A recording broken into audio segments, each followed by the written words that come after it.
তো আমরা এখন যে প্রশ্নটার সমাধান করব অনেক গুরুত্বপূর্ণ একটা প্রশ্ন। বলা হচ্ছে কোনো বর্গক্ষেত্রের এক বাহুর দৈর্ঘ্য 7 মিটার হয়, তবে ওই বর্গের ক্ষেত্রফল কত? অর্থাৎ বর্গক্ষেত্রের ক্ষেত্রফল আমাদেরকে বের করতে বলা হয়েছে। এইটা সম্পর্কে বা এটা করার জন্য আমাদেরকে যে তথ্যটা প্রয়োজন হবে সেটা হচ্ছে বর্গের ক্ষেত্রফলের একটা সূত্র আছে। সূত্রটা হচ্ছে বর্গের ক্ষেত্রফল সমান হচ্ছে এক বাহুর দৈর্ঘ্য হোল স্কয়ার, এখানে স্কয়ার দিতে হবে, এক বাহুর দৈর্ঘ্য হোল স্কয়ার।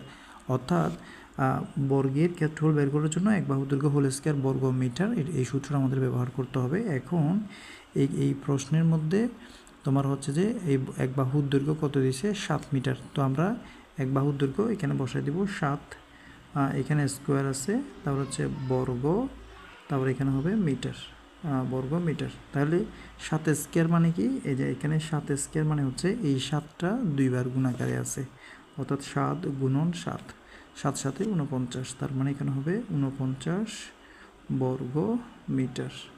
ঠিক আছে, তার মানে আমাদের মনে রাখতে হবে কোনো বর্গক্ষেত্রের এক বাহুর দৈর্ঘ্য যদি 7 মিটার হয় তবে ওই বর্গের ক্ষেত্রফল কত?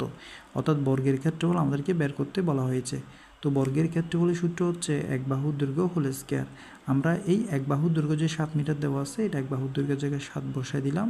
এখন 7 স্কয়ার মানে হচ্ছে 7, এটা দুইবার গুণাকার আছে, অর্থাৎ 7 গুণন 7, 7 7 হচ্ছে 49, তার মানে 49 বর্গমিটার। এখানে আমাদের অপশানে আছে ঘ নাম্বারে 49 বর্গমিটার।